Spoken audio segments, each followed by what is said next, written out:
Du coup, on est tous là. Ce que je voulais vous proposer, étant donné qu'on est en plus petit comité de notre côté, c'était peut-être faire un tour de table déjà pour qu'on fasse connaissance et que je puisse un peu connaître aujourd'hui dans quel projet vous êtes de justement reconversion, pour que moi je puisse aussi vous apporter les éléments cohérents par rapport à la présentation que j'ai prévue. Est-ce que du coup, Cécile et Sébastien, vous voulez peut-être, et Karine, peut-être commencer à distance et ensuite j'inviterai du coup Tiffany et Cécile à se présenter ici, si ça vous va. On a une autre Cécile à distance. Enfin, il y a une en présentiel et une à distance. Et vous avez, peut-être que vous vous connaissez, hein, peut-être, parce que vous avez un profil un peu identique. Ouais, allons-y. Ok. Un projet identique. Je commence du coup? Vas-y Cécile, vas-y, je t'en prie. D'accord, ok. Donc en quelques mots, alors moi je suis en prise d'information là ces temps-ci parce qu'effectivement je me pose des questions et la perspective d'une reprise d'études et de formation m'intéresse. Moi j'ai un parcours études supérieures classiques, école de commerce et pas spécialisé tourisme. Et par contre après j'ai une expérience de plus de 20 ans dans le tourisme au sens large, avec à peu près 10 ans dans le tourisme d'affaires et une dizaine d'années dans le maïs. Et en fait, là, depuis 2 ans, je suis partie chez l'annonceur.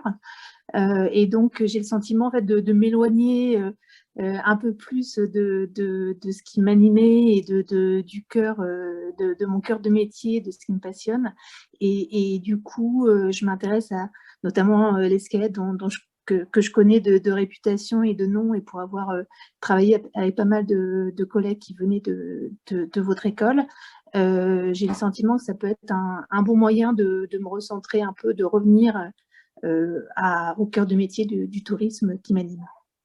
Et en développant d'autres compétences certainement que je n'ai pas aujourd'hui, comme par exemple tout ce qui est loisirs, destination, ou des sujets, et hôtellerie également que je connais moins.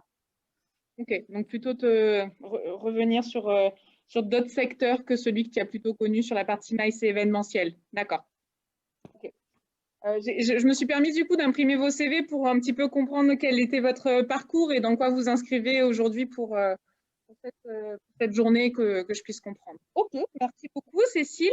Sébastien, est-ce que tu peux prendre la suite? Oui, bonjour à tous, vous m'entendez? Oui, on t'entend bien. Alors moi, j'ai un parcours assez similaire avec Cécile. Moi, j'ai une formation de base qui n'a rien à voir dans les sciences de la Terre et de l'univers. Par contre, après, j'ai plus de 20 années, plus de 20 années dans le voyage et le tourisme. J'ai été navigant pour plusieurs compagnies aériennes, donc pendant plus de 20 ans. Donc, j'ai beaucoup voyagé aussi à titre personnel et à titre professionnel, on va dire. Là, il y a eu donc la Covid et je me suis posé la question, comme elle a dit, je ne me rappelle plus son prénom tout à l'heure, mais qu'est-ce qui avait du sens pour moi? Ouais. Et donc, ça faisait très longtemps. Donc, j'ai travaillé en Suisse pendant 16 ans, loin de ma région d'origine qui est donc la nôtre, enfin celle-ci. Ce qui avait du sens, eh ben, c'était rentré depuis très longtemps. Alors, la Covid a un petit peu accéléré les choses. J'ai profité, entre guillemets, si je peux m'exprimer ainsi, de la situation pour rentrer. J'avais pas prévu ça comme ça. Je voulais justement trouver un projet professionnel, enfin une réorientation, et le faire dans ce sens-là. Là, je le fais un petit peu par la force des choses à l'inverse. Donc, je suis rentré et là, je suis donc en recherche, en prise d'informations. Cette formation-là m'a été présentée, puisque donc, du coup, je suis demandeur d'emploi par Pôle emploi. Puis j'ai trouvé beaucoup de points de similitude dans mon background et également dans ce que je recherche. Et voilà, de lien de cause à effet, voilà, Okay. parmi vous. Ok, super. Merci pour ce partage, Sébastien. Plaisir. Et du coup, Karine. Alors, je t'entends pas, Karine, pourtant tu n'es pas en mute. Est-ce que vous m'entendez mieux? Ah oui, parce que je là sais c'est que j'ai des mieux. problèmes de micro. C'est bon, là on t'entend. Ok, alors moi, je n'ai pas du tout un profil orienté tourisme. J'ai fait de la traduction pendant un certain temps. Et aujourd'hui, ça fait plus de 10 ans que je suis chargée de veille média. Et voilà, j'ai eu envie de me recentrer vers quelque chose qui m'intéresse beaucoup plus. Donc, le tourisme, l'univers du voyage. Parce que maintenant, après 10 ans à travailler, à faire des revues de presse pour les entreprises, à me lever tôt à 5 heures du matin, j'ai vraiment besoin de retrouver quelque chose un peu plus en accord avec mes valeurs, avec ce que j'aime. Et c'est pour ça que j'ai décidé aujourd'hui de m'orienter vers le tourisme, en passant par un CPF de transition, si c'est possible, parce que je suis toujours en poste actuellement. D'accord. Voilà. Ok, super. Merci. Tiffany, est-ce que tu veux bien du coup venir là pour qu'ils puissent t'entendre? Je suis désolée, je vous mets en mode présentateur aussi avec moi. Alors du coup, voilà, tu veux juste... ça, tu vois que... Voilà. Alors moi, c'est Tiffany, j'ai 28 ans. J'ai fait un BTS tourisme en 2014. Et au final, j'ai jamais travaillé dans le tourisme. J'ai toujours fait d'autres choses. Voilà.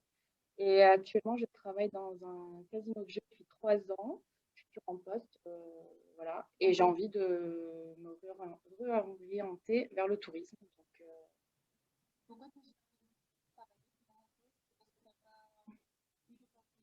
je sentais que juste avec mon BTS, c'était pas suffisant et j'avais pas envie de faire de licence à l'époque. Et après, je suis partie à l'étranger. Voilà, ça s'est pas fait. Quoi. D'accord. Voilà. Du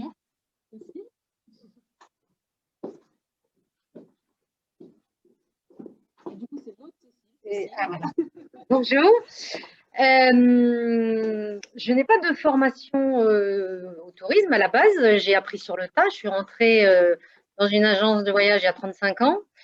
J'y suis toujours. Bon, j'ai occupé différents postes et compte tenu de… Alors, plus spécifiquement sur le voyage d'affaires, hein, enfin, exclusivement même sur le voyage d'affaires. Et compte tenu de la situation, là, voilà, je me suis posé les mêmes questions que tout le monde et j'aimerais pouvoir rebondir, toujours en exerçant un peu le même métier, mais passer côté client plutôt que côté fournisseur, c'est-à-dire m'occuper des voyages au sein d'une entreprise, voilà, pour des déplacements professionnels, en tout cas dans une entreprise, et ne plus être côté agence de voyage. Donc, voilà, je suis venue prendre des informations. Je peux vous proposer l'information.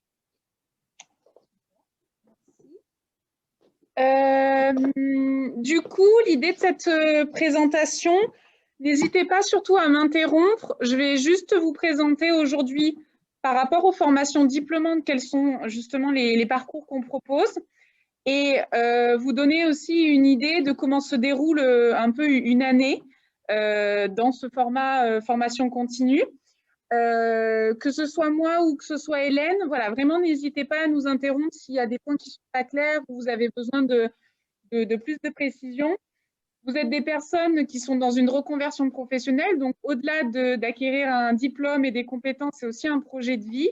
Et donc, c'est important que voilà, tout soit bien clair pour vous à ce moment-là, parce que moi, je dis toujours un bémol, je trouve ça fantastique de pouvoir voilà, avoir le courage, parce que moi, je trouve que vous êtes des courageux d'entamer cette reconversion-là comme ça. Donc, voilà, surtout, n'hésitez pas, on est en petit groupe, donc pour poser vraiment toutes vos questions. Alors, comme on vous l'a du coup expliqué dans la présentation précédente, aujourd'hui, l'ESCAET, son cœur de métier à la base, c'est la formation étudiante. Et puis, au fil des années, on s'est rendu compte qu'on avait envie aussi d'aller vers les pros. Pourquoi? Parce que les pros, finalement, on était en contact pour les stages, pour les projets, comme on vous en a parlé. Et puis, en fait, les entreprises disaient, OK, mais qu'est-ce que vous faites pour nos collaborateurs, pour qu'ils montent en compétences également? Parce qu'on reconnaît ces compétences-là pour vos étudiants, mais finalement, qu'est-ce que vous faites pour nos collaborateurs? Donc, fort de tout ça, en fait, on a créé différents dispositifs pour la formation professionnelle, dont la possibilité pour vous, professionnels, de venir obtenir ce diplôme. D'accord? Les diplômes qu'on a aujourd'hui, c'est le bachelor et le MBA. Le bachelor, normalement, il est accessible après un bac+2 et le MBA accessible après un bac+3. Par rapport à des profils comme vous qui ont une expérience, si vous n'avez pas ce minimum en fait requis, vous pouvez passer par des dispositifs comme de la VAP, okay, donc la validation des acquis professionnels. Okay, donc ça, c'est des choses sur lesquelles on peut vous accompagner également pour atteindre finalement ce niveau minimum qui est requis pour nous dans ce dispositif. D'accord ? Pour les deux diplômes, il faut bien identifier que ce sont des titres certifiés au RNCP, donc au Répertoire national des certifications professionnelles, qui fait que c'est cette notion de diplôme d'État. Quand on dit que votre diplôme, c'est un diplôme d'État, en fait, c'est ça. C'est inscrit au RNCP, donc au Répertoire national des certifications professionnelles. En sachant que le bachelor, on va chercher un titre de responsable des activités du tourisme et des voyages, donc avec des missions plus opérationnelles, tandis que sur la partie MBA, on va plutôt chercher des postes un peu plus stratégiques, puisqu'on est sur du manager des activités du tourisme et des voyages. Okay, donc ça, c'est important de bien garder en tête, parce qu'en fonction des postes que vous souhaitez aller viser, bah, forcément, il y a des éléments à prendre en compte en fonction du choix de la formation qu'on va aller chercher. Si on doit détailler un petit peu ce que c'est le bachelor, globalement, aujourd'hui, le bachelor vous permet d'acquérir 4 blocs de compétences. Les étudiants en ont un petit peu, vont parler là, mais globalement, ces 4 blocs de compétences, c'est la gestion d'une activité d'entreprise, toute la partie achat, production et vente, toute la partie digitale et service client. Donc ça, c'est les 4 blocs de compétences qu'on peut obtenir quand on va chercher ce diplôme-là. Ce qui représente chez nous 18 thématiques de formation, ce dont elle a parlé justement, Laurie, vous savez, dans la plateforme d'apprentissage. Donc, vous réalisez en autonomie ces 18 thématiques, plus en plus des masterclass qui sont accompagnés par des experts, tant sur la partie travel que sur ce partie développement personnel. Et là, pour réaliser 4 à 5 mois de stage qui ne sont pas obligatoires en fonction de la situation dans laquelle vous êtes aujourd'hui. Et ensuite, vous passez à la fin de ce parcours une soutenance qui vous permet d'obtenir votre diplôme. D'accord ? Pour le MBA, on est sur la même chose, sauf que c'est un peu plus dense. Pourquoi ? Parce qu'on va chercher forcément un bac plus 5. Donc là, on n'a pas 4 blocs de compétences, mais 7 blocs de compétences. D'accord ? Donc ces 7 blocs, c'est toute la partie gestion d'activité, achat, commercial, distribution, gestion de projet, digital et le dernier, qu'est-ce que j'ai dit? Achat, je l'ai dit, il m'en manque un, management, bien évidemment. OK, ça, c'est ces 7 blocs de compétences qui représentent 37, au total, 37 thématiques de formation. Hélène pourra vous en parler un peu plus tout à l'heure dans le schéma que j'ai fait sur l'année. Ensuite, on a aussi des sessions d'accompagnement du coup plutôt au développement personnel. Toujours ce stage de 4 à 5 mois, ça ne change pas que ce soit pour le bachelor ou le MBA. Et puis cette soutenance également à la fin. D'accord ? Donc ça, c'est au niveau macro. Comme on vous l'a dit tout à l'heure, l'idée, c'est qu'en fonction de vos objectifs et des métiers que vous voulez aller chercher, on puisse vous orienter vers une ou l'autre option. D'accord ? Les différents métiers, on vous les a un petit peu présentés dans le cas des insertions de nos étudiants, mais j'ai une petite slide également sur les pros. Mais globalement, vous pouvez aller, après cette formation, aller sur des missions de gestion de projet, de technologie, dans les offices de tourisme, sur la partie communication, événementielle. Bref, nous, on a identifié 250 métiers, plus après tout ce que vous a présenté Laurie aussi sur les ouvertures que nous, on commence à identifier sur le marché.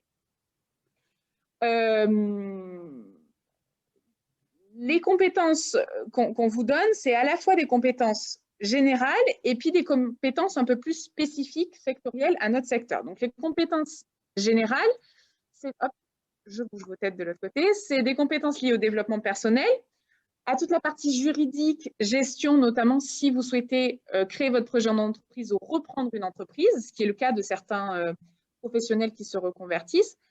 Tout ça dans un environnement toujours professionnel et aussi en essayant de vous aider à prendre en main au mieux tous les outils que demain vous allez utiliser en entreprise. Okay ?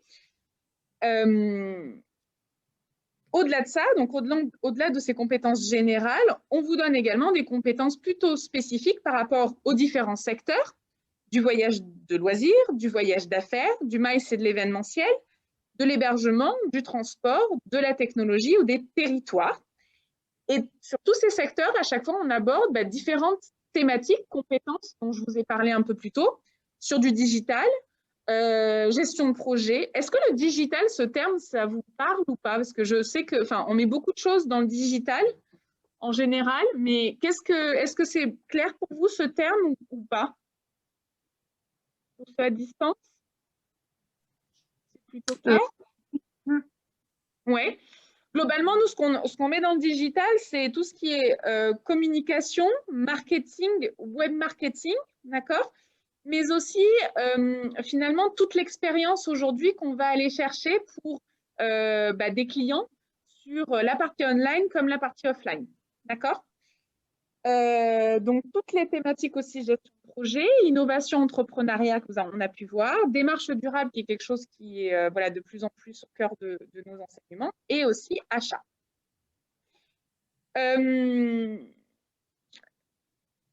Hélène, je te propose ensuite, je présente cette slide et je te propose ensuite de parler un petit peu du rythme qu'on est en train de revoir de notre côté, mais je te laisserai partager un petit peu, toi, ton ressenti justement sur cette année, sur cette première partie d'année que tu as eue, toi, à l'EPS. OK? D'accord. Donc, pour vous présenter un petit peu concrètement comment ça se matérialise pour des bachelors mode ou des MBA mode. On dit mode parce que modulaire, on dit mode. OK? Bachelor ou MBA, en fait, vous avez une première phase de rentrée. Donc, Hélène a connu une rentrée plutôt en octobre. Sur l'année prochaine, on va mettre en place plutôt une rentrée en septembre. Avec une rentrée, avec une journée d'échange pour que vous puissiez créer du lien entre vous. Parce que là, cette année, par exemple, on avait 12 MBA modulaires. Pour qui vous avez commencé à créer du lien parce que tout le monde était en présentiel parce qu'on n'était encore pas confiné le 5 octobre.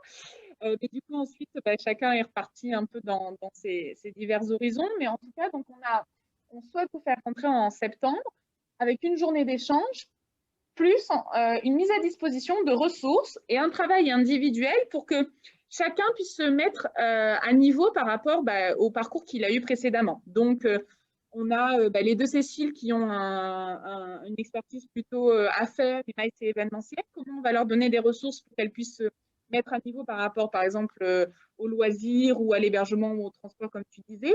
Sébastien, lui, qui a plutôt une expertise sur le transport, en tout cas, une expérience professionnelle plutôt sur le transport, comment on va vous donner quelques ressources aussi pour que tout le monde soit un espèce d'équilibre à la fin du mois de septembre.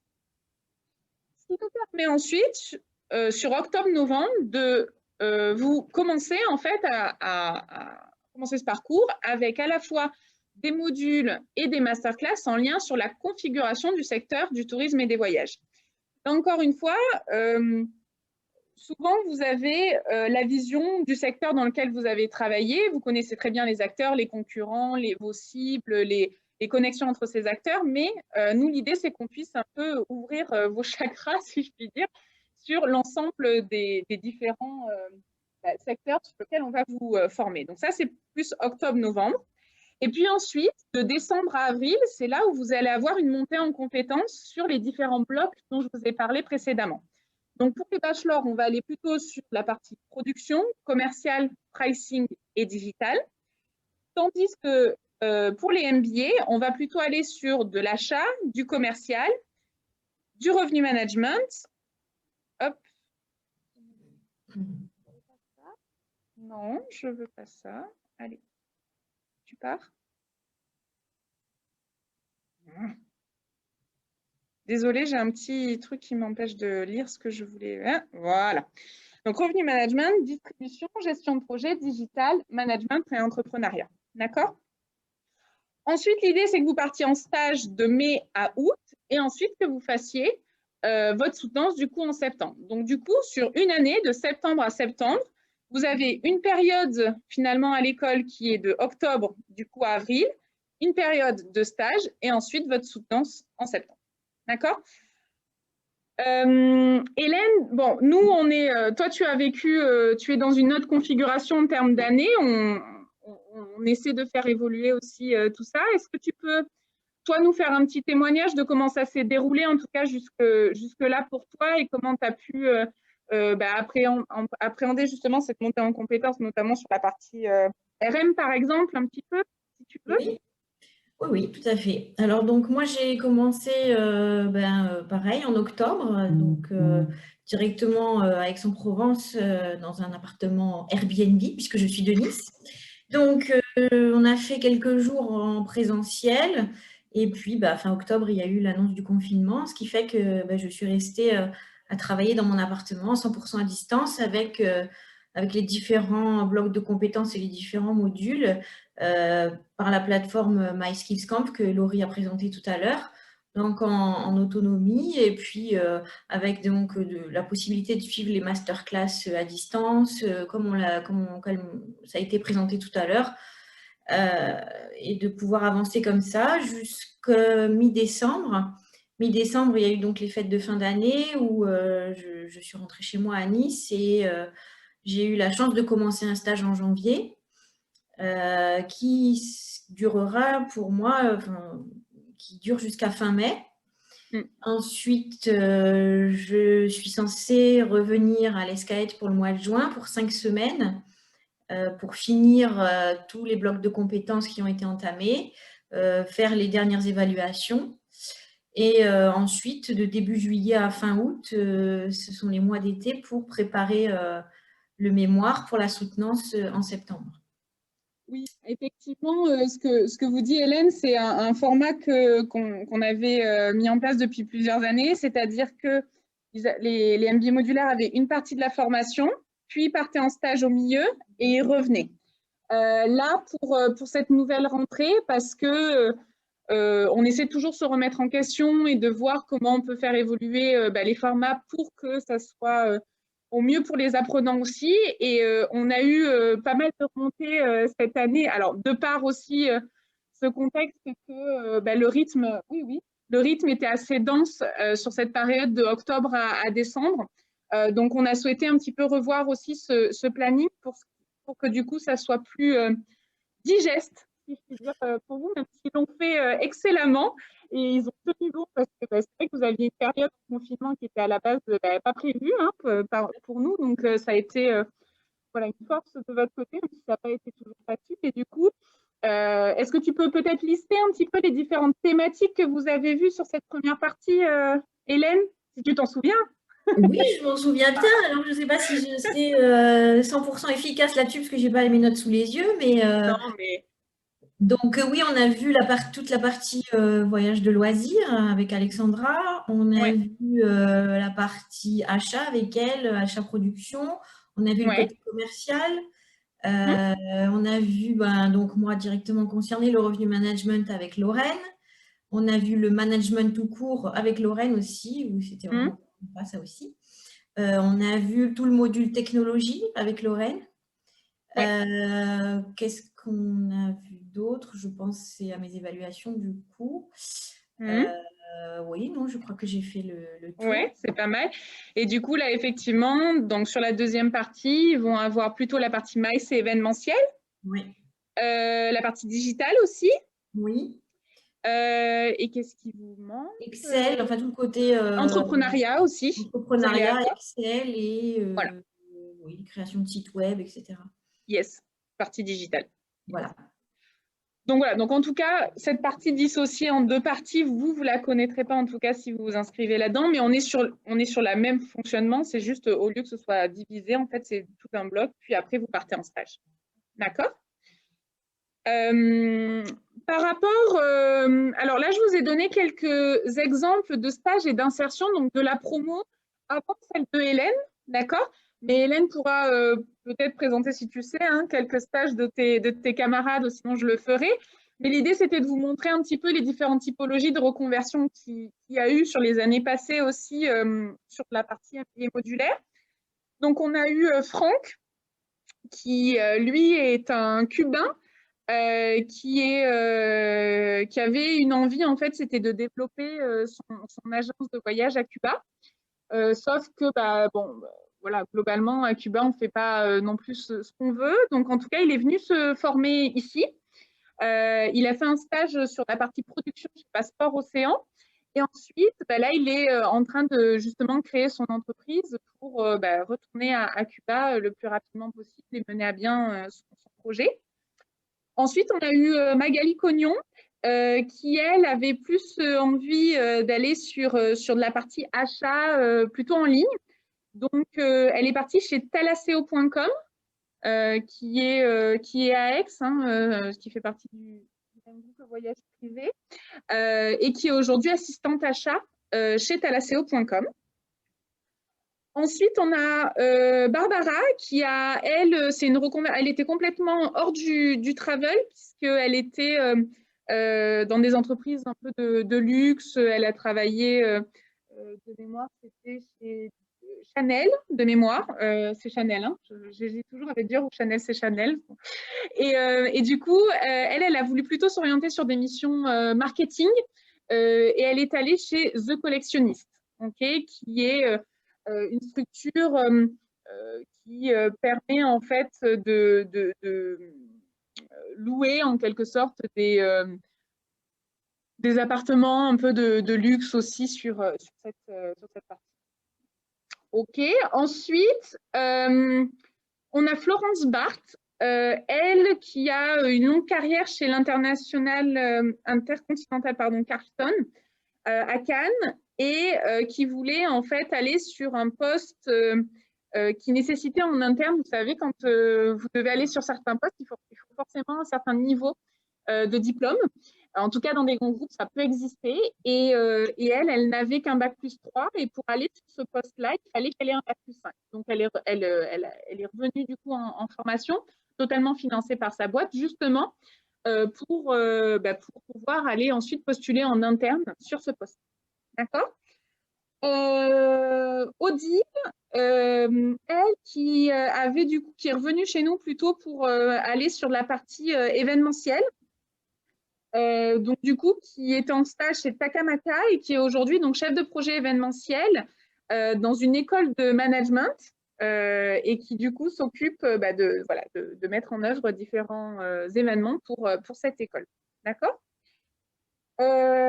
Chloé, elle qui avait aussi une envie plutôt d'aller vers de la communication et de l'événementiel, qui était du coup en stage chez Regard de Provence.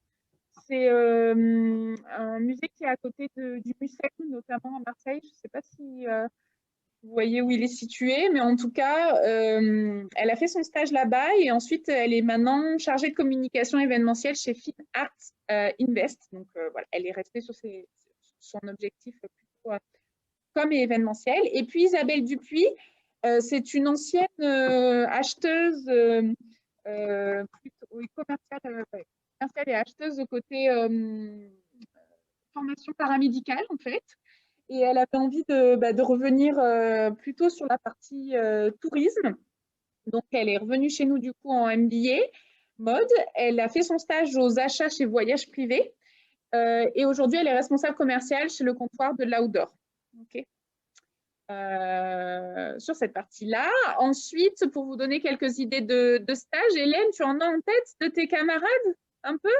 Alors, à part Christine, le reste, je ne sais pas. Vas-y. Ouais. Vas-y, tu peux nous expliquer celui de Christine, peut-être? Oui. Alors, Christine, qui habite à Lille, fait son stage à distance avec Sébastien Emonet. Sébastien qui est en projet de monter une structure de logement insolite. Ouais. Et donc, elle l'épaule, elle fait son assistante, si on peut dire, pour monter le projet sur donc plein de choses. Il la laisse toucher à tout, donc que ce soit la création du site web, que ce soit la mise à jour de plein de choses, du pricing, du benchmark, etc. Donc, elle touche à beaucoup de choses et ça lui plaît beaucoup. Après, concernant les autres, je vais t'écouter, Julie, et en même temps, tu m'apprendras des choses parce qu'on a coupé. Vous n'avez pas trop échangé. Je ne vais pas tous les lister parce que sinon, on va en avoir pour longtemps. Mais globalement, on a des apprenants qui sont partis plutôt sur la partie événementielle. Typiquement, Rama, qui est aujourd'hui dans une association pour l'organisation d'événements pour cette association. On a également Anna et Gabriel qui sont partis plutôt dans des structures comme le château de Fontenailles ou des domaines en fait dans la région pour justement aussi développer différents aspects communication et événementiel pour cet été en espérant qu'ils puissent avoir des mariages du coup dans ces domaines-là. On avait Gaëlle qui avait un projet, elle, de créer son entreprise, en tout cas en Thaïlande, de retourner en Thaïlande. Bon, bah, elle avait son stage, tout ça, sauf que bah, au moment où les stages devaient commencer, il y a eu la fermeture des différentes frontières. Donc, du coup, elle a retrouvé un stage chez The Collectionist, comme Barbara. Voilà, quelques exemples également. On pourra vous donner leur nom et leur contact, pour ça au moins vous pouvez regarder un petit peu. Pour donner quelques exemples, notamment toi ça pourrait te parler, on avait Anne Barbier qui était commerciale chez British Airways à l'époque et qui a bénéficié, si je peux dire, d'un PSE et qui du coup s'est reconvertie à travers le MBA modulaire en tant que travel manager chez l'EM Lyon. Donc c'est une école de management à Lyon et qui est du coup aujourd'hui travel manager chez eux. Voilà, donc il y a quelques profils qu'on pourra vous donner en fonction de vos projets pour que ça puisse vous aider et vous mettre peut-être en contact avec eux aussi pour voir ce qu'il en est pour vous, si vous voulez. Donc voilà quelques illustrations en tout cas de reconversion qu'on a. Peut-être si tu veux, Hélène, je te sollicite peut-être si tu veux aussi, mais globalement toute cette année en fait, elle se manifeste effectivement par des cours donc en autonomie, hein, comme vous l'expliquez sur la plateforme, par des masterclass, mais aussi par d'autres dispositifs qu'on met en place, comme la participation finalement à des événements professionnels. Hélène, vous avez été, vous avez eu la possibilité de participer à ces événements. Tu en as suivi, toi, un que tu pourrais développer, par exemple? Tu te souviens ou pas? Oui, on avait commencé par le Grand Bazar. Bah, c'était avant que j'arrive à Aix. C'était la première quinzaine où on était un peu initiés à travers justement ces webinars et tous ces événements à distance. Donc, c'était spécialisé sur les DMC. Alors, attends, je ne sais plus. Destination Management Company. Yes. Pour être précise. Donc, oui, c'était assez riche. Je me rappelle avoir participé à quelques-unes, pas la totalité, où on explique les différents... les différentes façons de voyager aujourd'hui, qu'est-ce qu'on peut proposer aux voyageurs à travers ces DMC. Et c'était vraiment très riche et très intéressant de voir tout ce qui peut exister, qui était un peu, je dirais, quand j'entends un peu le discours, qui était un petit peu marginal avant la Covid et qui aujourd'hui deviennent beaucoup plus et accessibles et entendus, si on peut dire ça comme ça. J'ai participé au webinaire SAP Concur parce que j'étais un petit peu, ça m'intéressait de voir un petit peu ce qui se passait dans ce genre d'entreprise. Et donc, c'était spécialisé sur l'outil technologique pour les travel managers pour pouvoir simplifier la gestion des frais et des notes de frais pendant les voyages des collaborateurs. Donc, moi, ça m'intéressait pas mal.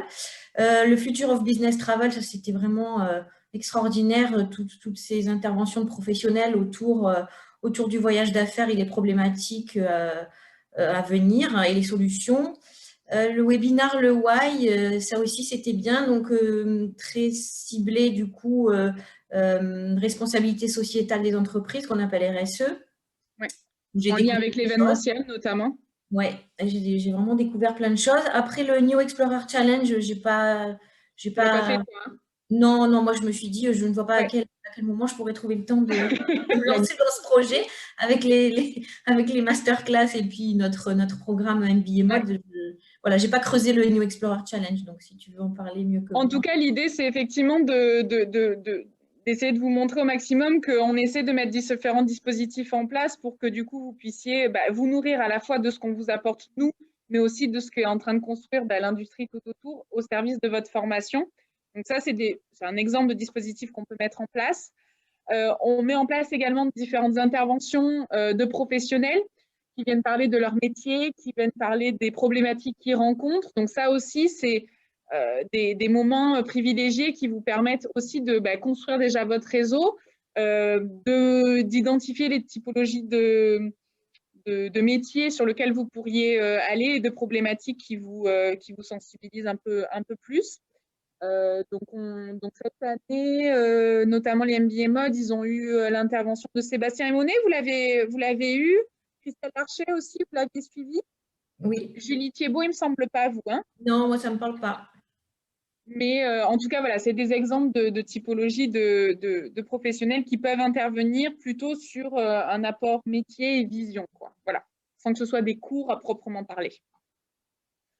Et puis, bien évidemment, un des moments clés, c'est qu'en tant qu'apprenant, vous participez aux soutenances des futurs diplômés, ce qui fait que là, encore une fois, ça vous permet de vous enrichir aussi en termes de contenu en complément de vos cours. Hélène, je ne sais pas si tu veux, pareil, peut-être illustrer ce propos de par ton expérience, ou est-ce que tu en as retiré?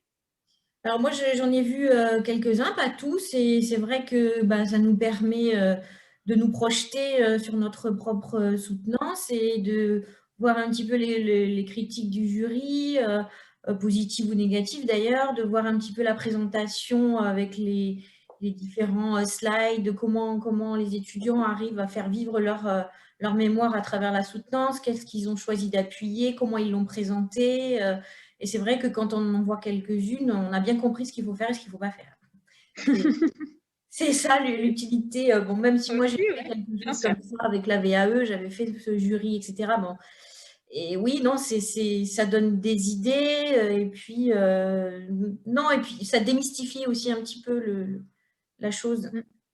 Yes. C'est très enrichissant de pouvoir participer. Et encore une fois, comme on le disait, c'est inédit de participer aux soutenances des autres. Normalement, on est dans la salle avec son jury, point final.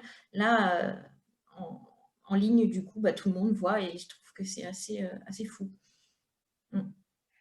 Donc ça fait partie aussi des moments qu'on vous propose. Et puis sur la recherche de stage et le suivi, il y a globalement différentes choses. C'est qu'on prévoit des entretiens d'accompagnement. Ils ont eu aussi des séances plutôt de soft skills. On parlait tout à l'heure de développement personnel, notamment avec Lorraine en début d'année. Donc l'idée, c'est de vous accompagner sur une recherche de stage avec l'appui de notre réseau, que ce soit des alumni ou des entreprises partenaires. Il y a différentes typologies de recherche de stage. Soit en fait, vous avez une entreprise bien en tête et on peut faire de la candidature spontanée, soit on répond à des offres que vous avez identifiées, soit c'est des offres qu'on vous soumet en fonction du profil que vous avez, de votre projet professionnel. Donc en tout cas, voilà, nous on essaie au maximum aussi de vous accompagner dans cette recherche de stage parce que vous êtes en reconversion, parce que les entreprises n'ont pas toujours l'habitude de voir certains profils en reconversion professionnelle en demande de stage. Donc c'est des choses sur lesquelles on essaie au mieux de vous accompagner pour que ce soit une réussite pour chacun, avec des séances soit en collective, soit en individuel. Donc ça, c'est un des points. Et puis, le dernier, un des points aussi qui est important par rapport à ça, c'est cette formation, c'est aussi le financement. Ça, c'est globalement, on essaye d'être éligible à l'ensemble des financements qu'il peut avoir, que ce soit par rapport à des OPCO, que ce soit par rapport à la région, que ce soit par rapport à Pôle emploi. C'est des choses qu'on voit plutôt en individuel aussi, en fonction de votre parcours, de votre projet, dans quelle situation vous êtes, parce que globalement, il n'y a pas un cas qui est identique en général. Mais c'est quelque chose, en tout cas, c'est une expertise que nous, on a développée au fur et à mesure aussi de notre évolution sur la partie formation professionnelle, et dans lequel vous pouvez être accompagné aussi par Laura, du coup, et Laetitia et Magali, sur la recherche de financement pour votre formation. Voilà. Je crois que c'est toi, Sébastien, qui parlait de congé de reclassement, c'est ça, de mémoire? Pardon? C'est toi qui parlais de congé de reclassement, non? Je ne sais plus. Non, du tout. Moi, ça m'a été proposé via Pôle emploi. Voilà. Okay. Donc, effectivement, ça, c'est des choses vraiment qu'on voit au cas par cas pour voir ce qui est éligible, parce qu'il peut y avoir un mélange de différents financements aussi. Donc ça, n'hésitez pas aussi à s'appuyer, à vous appuyer sur nous pour ce type de sujet. Et voilà, du coup, moi, j'en avais un petit peu terminé par rapport à cette présentation. Est-ce que vous avez des questions sur le format, sur la finalité, enfin bon, peu importe. Voilà, dites-moi les éventuelles questions que que vous auriez par rapport à tout ce qu'on a vu ensemble. À distance, n'hésitez pas à activer votre micro aussi, hein, on est en petit groupe. Donc, Moi, je me lance si, vas-y, si vous me le Sébastien. permettez. Ouais. Alors moi, c'est plus des questions spécifiques. Alors, ça va pas intéresser grand monde, ou peut-être si, ça va aider. Moi, clairement, donc, j'ai pas finalisé mon bac+3. J'ai un niveau en licence. Niveau licence, j'ai pas eu le diplôme. Donc, du coup, dans l'absolu, je suis pas éligible à faire le MBA. Mais justement, via le VAP, je voulais savoir, peut-être c'est plus spécifique, on en parlera peut-être plus. Non, on peut en parler là parce qu'en fait, c'est quelque chose qui peut correspondre à différents profils dans la session, donc on va en parler. En fait, le système de VAP, c'est un dossier que vous remplissez. En fait, c'est comme vous connaissez la VAE. Oui, tout à fait. Voilà, je l'ai déjà en ma possession, on me l'a fait parvenir. Voilà. C'est juste qu'en fait, c'est beaucoup plus réduit en termes de temps parce qu'en fait, vous avez juste à remplir un dossier qui justifie, de par les expériences que vous avez eues par le passé, en quoi aujourd'hui vous pouvez justifier d'un niveau bac+3. Et à partir de là, une fois qu'il y a la validation de cette VAP, vous pouvez partir automatiquement sur le MBA. D'accord ? Donc ça, c'est quelque chose qu'on a fait pour Magali Cognon de mémoire, je crois. Donc, je revois, c'était ça. Et on l'avait fait également pour une de la promotion donc, de l'année dernière, qui était Anaëlle Guiga, qui était, qui travaillait dans une entreprise qui s'appelle l'INRED, en tant que... elle travaillait à l'accueil, en fait. Et puis, au fur et à mesure, comme elle était à l'accueil, en fait, elle s'occupait des déplacements des collaborateurs de l'entreprise. Et puis, un jour, elle s'est retrouvée rattachée, en fait, aux achats. Et puis, du coup, l'INRED a dit, en fait, on va vous accompagner pour que vous meniez à bien ces missions. Par contre, elle avait qu'un BTS, j'ai plus en tête exactement, mais c'était un BTS, je ne sais pas si ça existe, enfin, je n'ai pas la bonne terminologie, quoi. Et donc, du coup, elle a fait son dossier de VAP pour ensuite passer le MBA modulaire. Et aujourd'hui, du coup, elle est travel manager dans cette boîte également. Voilà. Donc, c'est quelque chose qui peut se faire. Et bon, je pense qu'au vu de ton expérience, Sébastien, je ne pense pas que ça pose problème sur ce sujet. C'était un peu ma question, en fait. Oui, je pense. Dans quelle mesure on peut être éligible à cette équivalence? Après, par contre, c'est un dossier. Alors ça, c'est plutôt... il faudra que je renote ces éléments-là et que Laura et Laetitia puissent t'apporter ces éléments-là de façon très précise en termes de timing qu'il faut avoir à anticiper par rapport à une éventuelle rentrée en septembre. Mais voilà, c'est assez facile comme procédure. Plus que la VAE, qui est vraiment un dispositif un peu plus long d'accompagnement sur un an, quoi. Voilà. Je suis en contact déjà avec elle et puis justement, elle m'a fait déjà parvenir le dossier réel. J'attendais juste un préavis de leur part, justement, savoir si on se lançait ou pas. Moi, je pense qu'au vu de... Enfin, là, la lecture très rapide de ton CV, hein, pour moi, ça pose, à mon avis, pas de problème. D'accord, super, génial. Voilà. Merci. Je t'en prie. Karine et Cécile, est-ce que vous avez des questions, vous, à distance? Oui, moi j'avais... Alors, Cécile, ouais.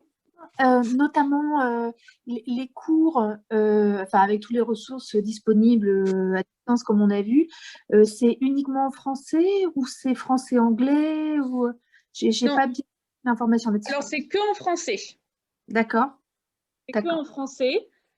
Parce que je pense que, en fait, vous n'avez pas tous en entrant, en tout cas, on ne vous demande pas un niveau spécifique sur la partie anglais à l'entrée ou à la sortie pour obtenir votre diplôme. On a toujours souhaité, en fait, en fonction des projets des apprenants, il y en a certains qui ont plutôt un objectif à aller sur l'environnement international et d'autres pas. Donc, on ne veut pas que ça soit clivant pour nos apprenants sur cette partie-là. Donc, tout est en français. Voilà. Et du coup, la question, je la pose parce que si j'ai bien compris, le titre de la formation, c'est International Travel Management. Et en quoi il y a cette dimension internationale, en fait?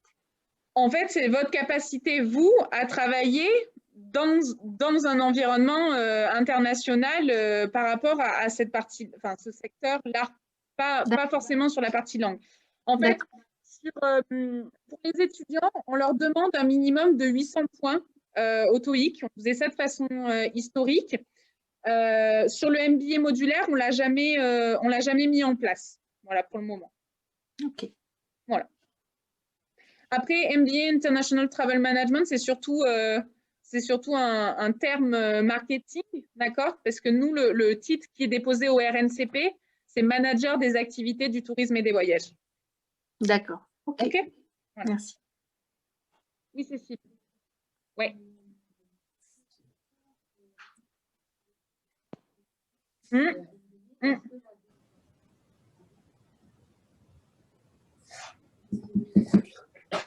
Alors, je repose la question, enfin, je reformule ta question pour que les autres à distance t'entendent. Donc, la question de Cécile était de dire, si on ne sait pas aujourd'hui vers quoi aller le bachelor ou le MBA, est-ce que la VAP, du coup, peut nous aider à s'orienter, en fait, vers la bonne formation? Pour moi, il faut prendre les choses dans l'ordre, c'est de dire quel est ton objectif final après l'obtention de ton diplôme en termes d'insertion et de métier. Si typiquement, c'est aller chercher des postes de travel manager, par exemple aujourd'hui, au vu de ton parcours, il faut aller plutôt sur un diplôme MBA. D'accord? Pour ça, ensuite, le mode d'accès à ce diplôme, si tu as qu'un BTS ou si tu as un Bac+3, c'est ensuite effectivement passer par une VAP. La VAP, c'est qu'une méthode d'accès à une formation. Tu vois ce que je veux dire? Ce n'est pas forcément un élément qui va te permettre de choisir quelle formation tu veux. Est-ce que c'est plus clair ou pas? Sur la VAP, en fait, tu valides normalement tout ça. Mais pareil, au vu de ton expérience sur ce sujet, à mon avis, je pense qu'on peut valider la VAP. Il faut juste que je vérifie. Enfin, il faut qu'on revoie, mais pour moi, ça devrait être bon là-dessus. C'est vraiment important et c'est intéressant la question de Cécile sur ce sujet, c'est que la formation que vous allez choisir va déterminer les typologies de postes que vous voulez aller chercher derrière. Donc, c'est important que vous vous positionnez, alors sans savoir exactement quelle typologie exactement de métier vous voulez aller chercher, mais de savoir quelle orientation vous voulez avoir. C'est important du coup d'aller vers voilà, soit le bachelor où on est plutôt sur des postes un peu plus opérationnels. Quand on veut aller par exemple sur du travel management, il faut aller chercher plutôt une compétence derrière achat qui est plutôt plus forte sur la partie MBA.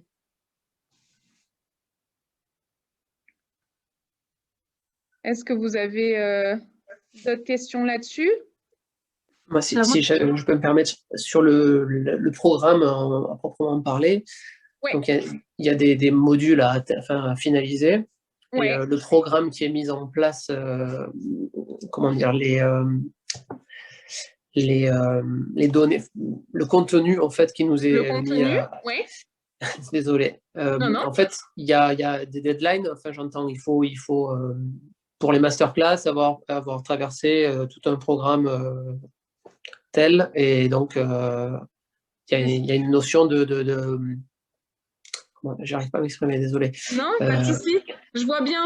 On va il y a un programme à parcourir pour une date T, en fait. Hein, on est bien d'accord, pour la masterclass et l'échange avec C'est ça.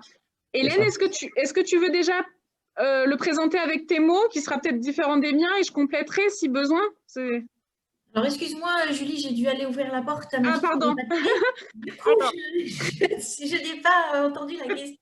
Pas de souci. En fait, Sébastien voulait en savoir un peu plus sur le rythme en fait, des cours et comment ça se passait entre cette partie en autonomie et puis cette partie après en masterclass. Et il disait, est-ce qu'il y a un délai en fait, pour réaliser ces parcours? Donc, je te proposais de toi le présenter avec tes mots. Parce que moi, c'est vrai que du coup, c'est un discours que j'ai régulièrement. Donc, des fois, c'est toujours bien quand c'est les apprenants qui parlent aussi sur ce sujet. Donc, est-ce que tu peux le présenter?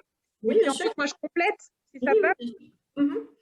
Donc, en fait, effectivement, pour avoir été pratiquement à distance tout le temps, chose que j'espère que la prochaine session ne fera pas, mais en tout cas, moi, c'est assez particulier. Donc, on a vécu le 100% distanciel. Bah, du coup, on assistait à des masterclass avec des horaires bien précis.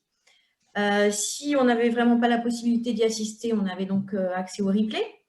On avait donc un emploi du temps, on avait semaine après semaine avec les masterclass qui sont positionnés et le travail personnel à fournir avec les modules qui sont mis à disposition au fur et à mesure sur la plateforme. On n'a pas tout qui est balancé d'un coup, c'est au fur et à mesure avec des dates de sortie. Par exemple, le management, bah, ça sera, je dis n'importe quoi, ça sera pour le 20 novembre. Et puis, on a une semaine, 2 semaines, 3 semaines pour intégrer ce module avec les prises de notes, avec les recherches personnelles.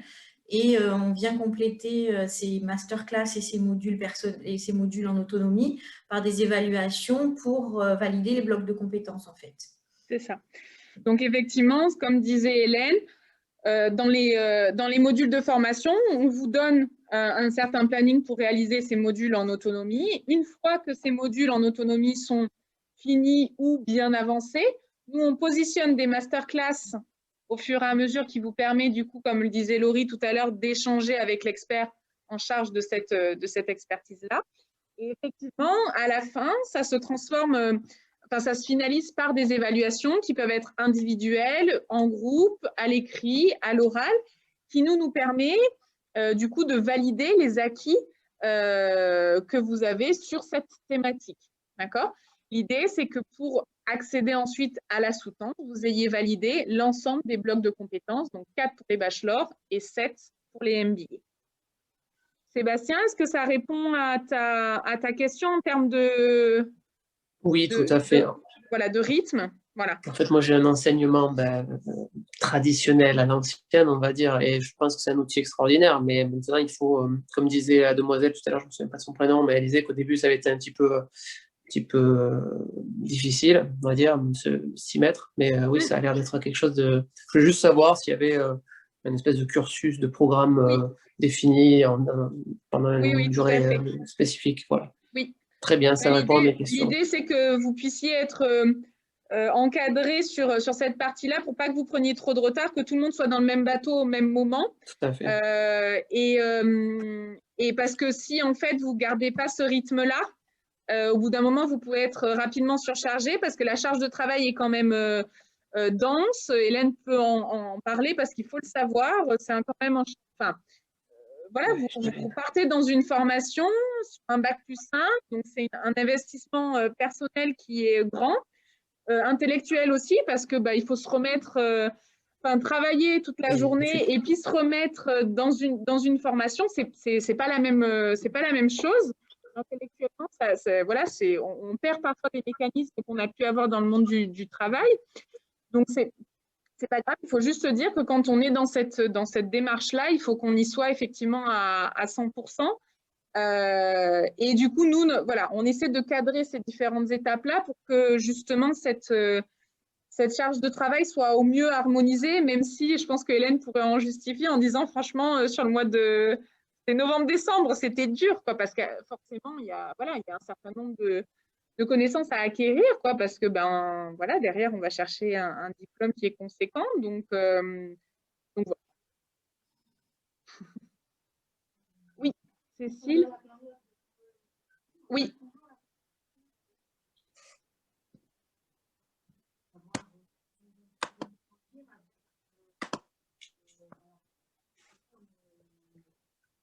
Les autres camarades ou alors. Bien sûr. Alors, donc la question de Cécile, pour ceux qui sont à distance, c'était de dire comment ça se passe en fait concrètement quand on est en travail en autonomie, si on a des questions ou autres. Donc, ce travail en autonomie, comme le disait Laurie, en fait, c'est là où vous engrangez un certain nombre de connaissances, d'accord ? Soit des questions, effectivement, vous pouvez les poser dans votre salon Google Chat, dont on a parlé tout à l'heure rapidement dans la vidéo, qui vous permet de poser la question à un expert qui est en interne, en fait. Soit vous consolidez l'ensemble de ces questions-là et les posez lors de votre masterclass avec l'expert. D'accord ? Après, ce qu'on a mis en place également, c'est un salon, alors notamment pendant la période où ils étaient en confinement, un salon dédié en fait à la promotion pour que ces échanges aussi soient facilités entre vous. Au début de l'année, donc du 5 octobre jusqu'au 25, quand les MBA Mode étaient là, il y avait souvent Christine. Christine et toi, Hélène, vous travaillez souvent ensemble, hein, de mémoire. Oui, parce que c'était la seule qui était restée avec moi à Aix-en-Provence, excepté ceux qui étaient restés chez eux, qui habitaient la région. Mais nous, toutes les deux, on avait choisi de rester dans des appartements qui n'étaient pas loin.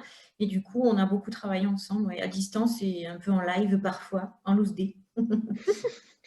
Donc l'idée aussi, c'est pour ça qu'on essaie de créer cette rentrée, un esprit promo aussi, parce que c'est important de ne pas se sentir seul dans cette étape-là aussi, parce que comme je le disais, c'est un engagement qui est fort, et de se dire qu'on est 12 ou 15 ou peu importe dans la même galère, quoi, si je puis dire, c'est quand même intéressant, et puis parce que vous avez des profils qui sont tous différents et vous pouvez vous enrichir les uns les autres en complément de ce que l'équipe à vous apporter également.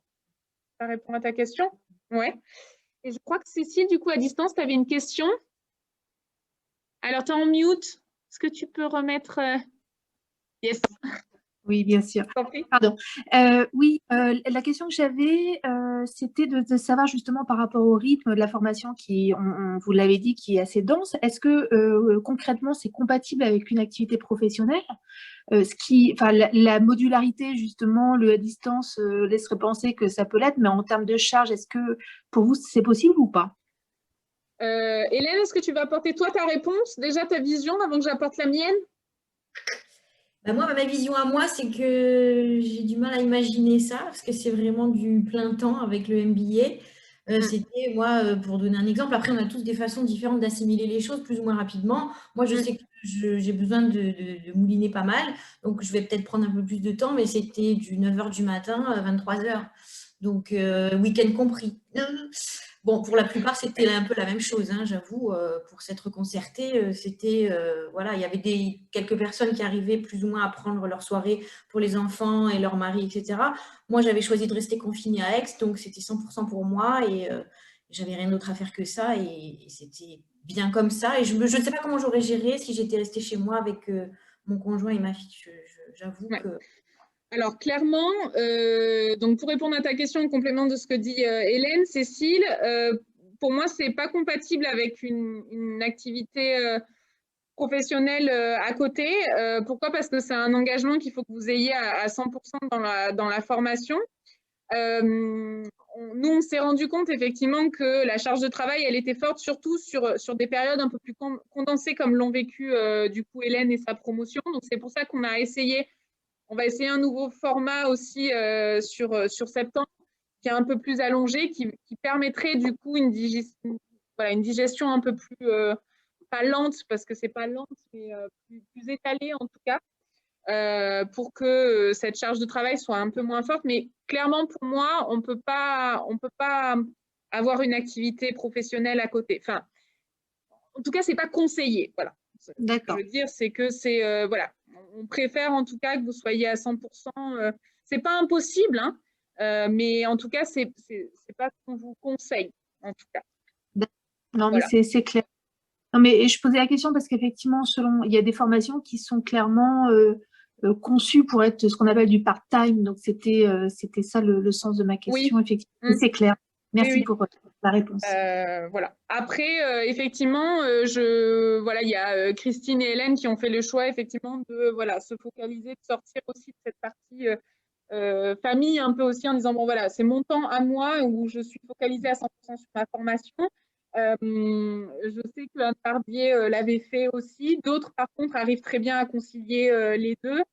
Ça, c'est très personnel et sa façon, comme le disait Hélène, hein, d'assimiler les choses, de gérer son organisation personnelle. Tout le monde a des situations de vie un peu différentes et ça, c'est plutôt à vous de faire ce choix-là, quoi. Voilà. Ok, merci. Est-ce qu'il y a d'autres questions? Karine, je ne sais pas si à distance, c'est bien clair pour toi? Oui, en fait, moi, tout à l'heure, j'avais la même question que Cécile, hein, c'est-à-dire Ok. que, voilà, je travaille, comme je l'ai dit tout à l'heure, à 5 heures du matin, je finis ma journée à 13 heures, donc je voulais savoir si cette formation à distance était compatible avec mes horaires, donc j'aurais pu éventuellement travailler l'après-midi, mais c'est vrai que maintenant que j'y réfléchis, avec tout ce que vous avez dit, la vie de famille, etc., je pense que ce sera effectivement très compliqué de fonctionner comme ça. Du coup, Je pense qu'effectivement, en fait, si vous voulez vraiment atteindre les objectifs que vous souhaitez, je pense que vous pouvez pas, on ne peut pas être par mon et par vous, surtout ouais. dans une mutation professionnelle individuelle comme ça. Enfin, c'est pas rien ce que vous allez faire, Ouais. quoi. C'est apprendre un nouveau secteur, des nouveaux métiers, acquérir de nouvelles compétences. Donc, c'est une mutation qui est quand même longue et qui nécessite un investissement personnel. Et pour moi, mener de front ce projet-là individuel, plus la vie personnelle qu'on peut avoir à côté, c'est déjà beaucoup. Si en plus vous rajoutez voilà, un côté pro, c'est quand même voilà, plus compliqué, sauf pour les personnes qui sont vraiment, comme je l'ai expliqué pour Florence Barthes tout à l'heure, qui était à l'Intercontinental, ou pour Anne El Guiga, cette démarche de formation est inscrite avec l'entreprise. Et du coup, là, on est vraiment dans l'entreprise qui prévoit aussi que la charge de travail qui est prévue en fait par cette personne normalement soit enlevée au bénéfice de sa formation. Et là, par contre, on est dans autre chose. Vous voyez ce que je veux dire ou pas? Oui. Mais ça, c'est une démarche qui est co-construite avec l'entreprise. J'ai l'impression que ce n'est pas forcément le cas dans les différents échanges qu'on a eus entre nous sur ce sujet, pour vous en tout cas. Voilà. Ça a été fait dans ce sens-là où Florence, quand elle n'était pas en formation, elle repartait dans son boulot, mais voilà, c'était quelque chose qui était co-construit avec son entreprise, donc qui était organisé dans son entreprise aussi. Voilà. Ok. Et sinon, j'ai une autre question. Enfin, oui. J'ai une question. C'est, en fait, j'ai le dossier d'inscription sous les yeux et je vois le détail de la formation. Donc, c'est marqué heures en centre, 283 heures. Donc, finalement, à quoi correspondent réellement ces 283 heures? Est-ce que ce sont, je ne sais pas, des heures d'examen? Est-ce que c'est une moyenne de présentiel dans les locaux? En fait, ouais, il y a une partie, tu dois avoir FOAD, tu dois avoir du à distance, du en centre. Donc, toute la partie en centre, c'est notamment les cours et toute la partie évaluation également. D'accord. Voilà.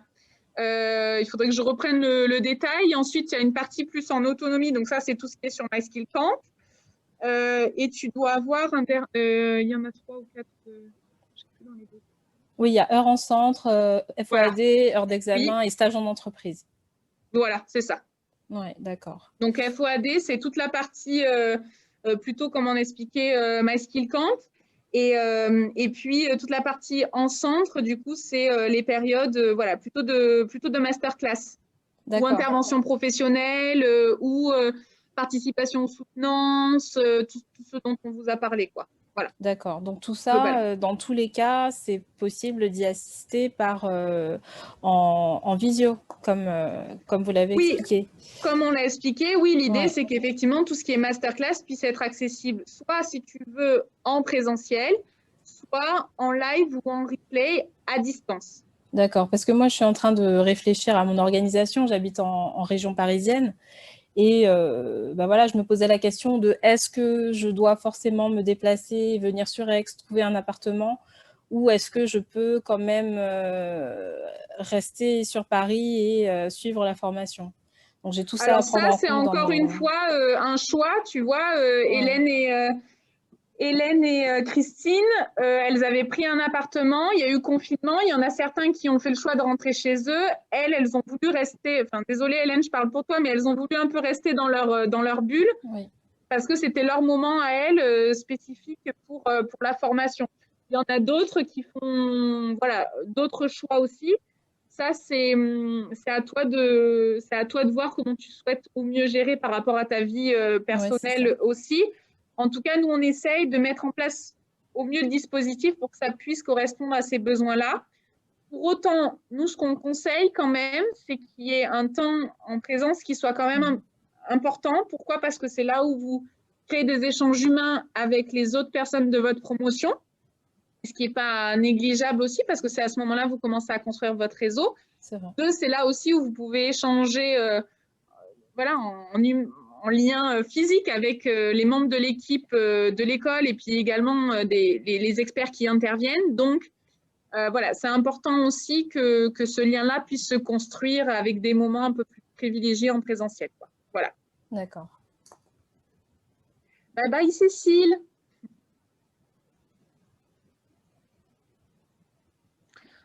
Voilà, en tout cas, moi, pour les éléments qu'on peut vous donner sur cette partie-là. Après, c'est des choses qu'on peut affiner un peu plus plutôt en individuel. Donc, n'hésitez pas. En tout cas, normalement, vous avez tous les contacts de Laura et de Laetitia qui sont en charge plutôt de la partie recrutement. Et puis voilà, si vous avez de nouvelles questions, surtout n'hésitez pas, donc Karine et Sébastien, à contacter aussi, pourquoi pas, des MBA modulaires qui peuvent aussi vous répondre à des questions. Voilà, parce que c'est vrai que nous, on apporte un discours. Après, c'est toujours bien d'avoir le ressenti de personnes qui sont passées par là pour avoir voilà, leur retour aussi. Voilà. OK? Très bien. Super. Bon, Merci. Merci à vous. Merci à vous. Merci beaucoup. Et puis, j'espère vous voir en septembre. En tout cas, moi, je ne vous vois plus d'ici là, mais j'espère vous revoir en septembre, du coup. Merci beaucoup, en tout cas. Au revoir. Au revoir. Bon week-end. Merci. Merci beaucoup, Hélène, pour ta participation encore. Merci beaucoup. Et à très vite, hein, du coup, de notre côté. Bon stage. Continue bien. Oui. Et à très vite. À bientôt. Bye bye.